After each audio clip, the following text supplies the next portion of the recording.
பிதாவாகிய தேவனாலும் நம்முடைய கர்த்தராகிய இயேசு கிறிஸ்துவினாலும் உங்களுக்கு கிருபையும் சமாதானமும் உண்டாவதாக. இது தியானத்தின் 1181வது நாள். அதை விடாதே, அது உன்னை தற்காக்கும். அதன்மேல் பிரியமாயிரு, அது உன்னை காத்து கொள்ளும். எதின் மீது பிரியமாயிருக்கிறோம்? நாம் வேதத்தின் மீது பிரியமாய் இருக்க வேண்டும் என்பதை குறித்து படித்து வருகிறோம். ஏனென்றால் இந்த வேதமே நமக்கு ஞானத்தை கொடுக்கிறது. இந்த வேதமே நமக்கு புத்தியையும் அறிவையும் கொடுக்கிறது. இந்த வேதமே நமக்கு ஜீவனை கொடுக்கிறது. அப்படி என்றால் இதன் மீது பிரியமாய் இருக்கிற கிறிஸ்தவர்களாய் நாம் வாழ வேண்டும் என்பதை குறித்து படித்து வருகிறோம். நாம் பிரியமாயிருக்கிற காரியங்கள் நமக்கு மகிழ்ச்சியாய் இருக்க வேண்டும். அது மகிழ்ச்சியாய் இருப்பதினாலே நாம் பிரியமாயிருக்கிறோம். பிரியத்திற்கும் மகிழ்ச்சிக்கும் மிகுந்த அல்லது நெருங்கிய தொடர்பு உண்டு. நாம் மகிழாத காரியங்களிலே பிரியப்பட மாட்டோம். நாம் எதிலே பிரியப்படுவோம் என்றால், எது நமக்கு மகிழ்ச்சியை தருகிறதோ அதில் பிரியப்படுவோம். இந்த உலகமே அதை சொல்லி கொடுக்கிறது.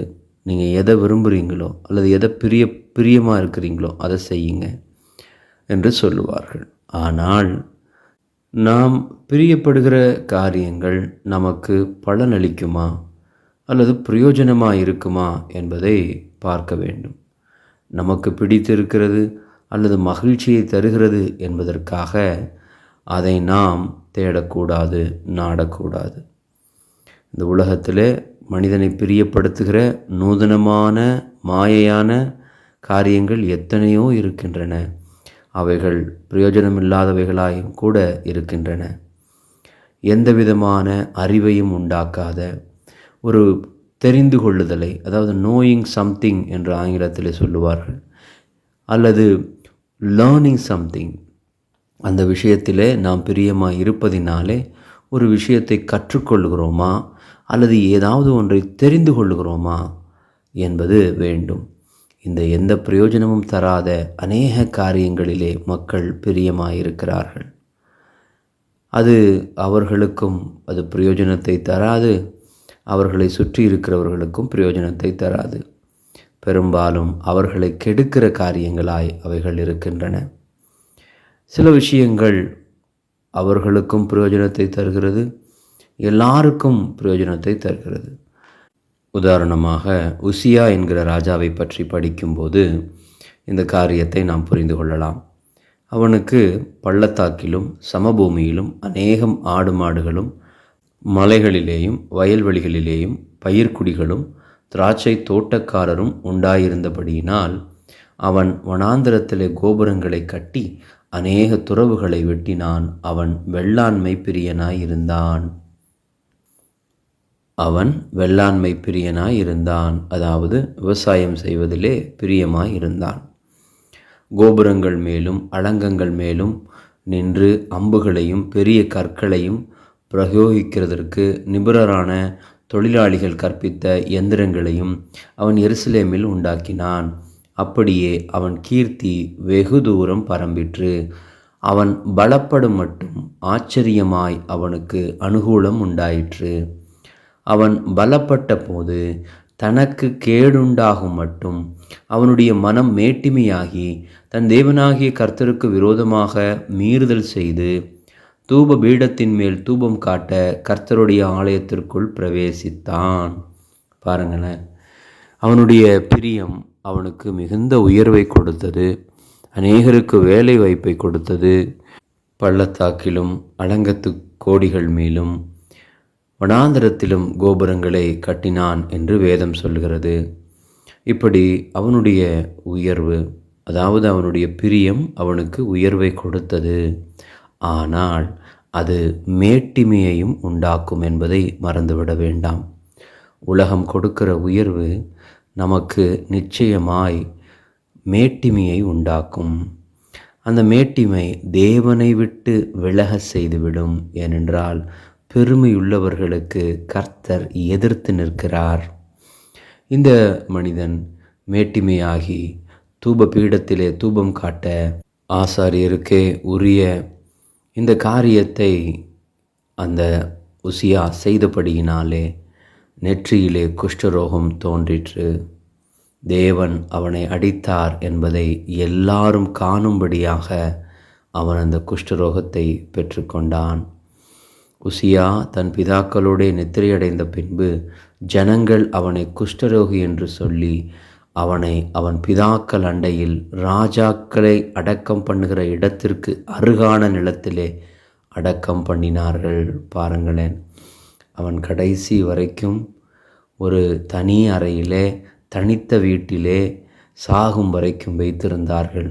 பின்பு செத்த பிறகு ராஜாக்கள் அடக்கம் பண்ணுகிற பிதாக்கள் அண்டையிலே அவனை அடக்கம் பண்ணாமல் தனியே அடக்கம் பண்ணினார்கள்.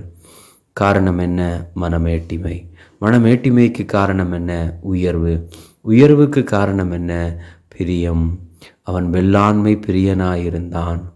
நாமும் கூட அநேக விஷயங்களிலே பிரியமாயிருக்கிறோம். அது நமக்கு உயர்வை கொடுக்கலாம். ஆனால் அந்த உயர்வு பிதாவாகிய தேவனாலே உண்டான உயர்வு அல்ல.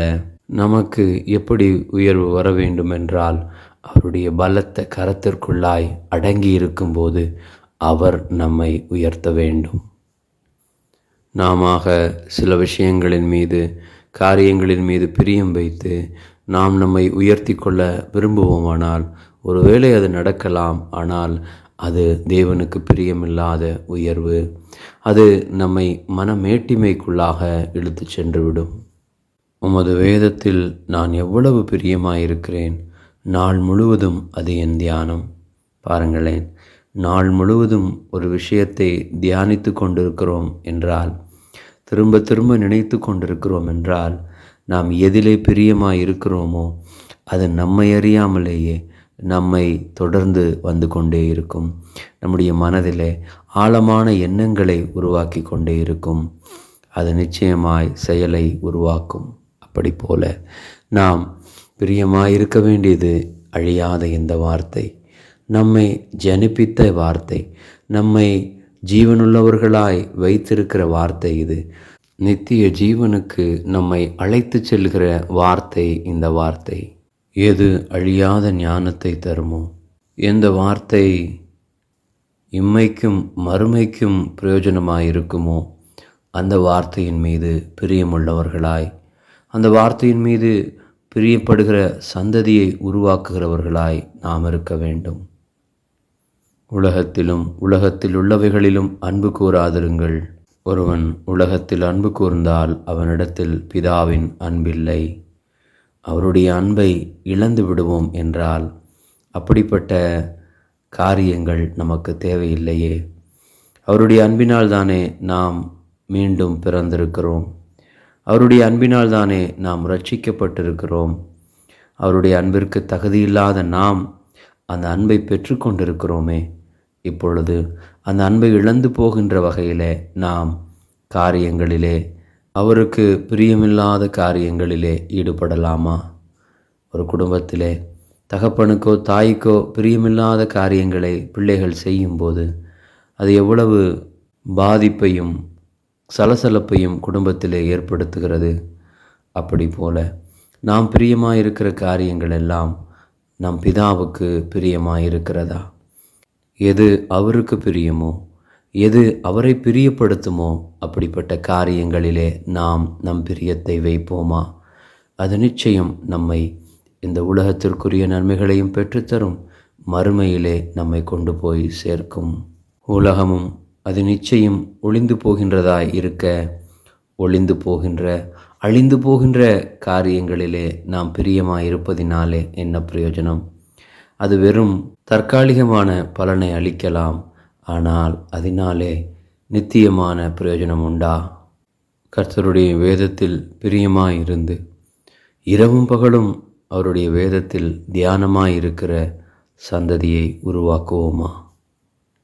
2 காரியங்கள் அழியாது. ஒன்று நம்முடைய ஆத்துமா, மற்றொன்று இந்த வேதம்.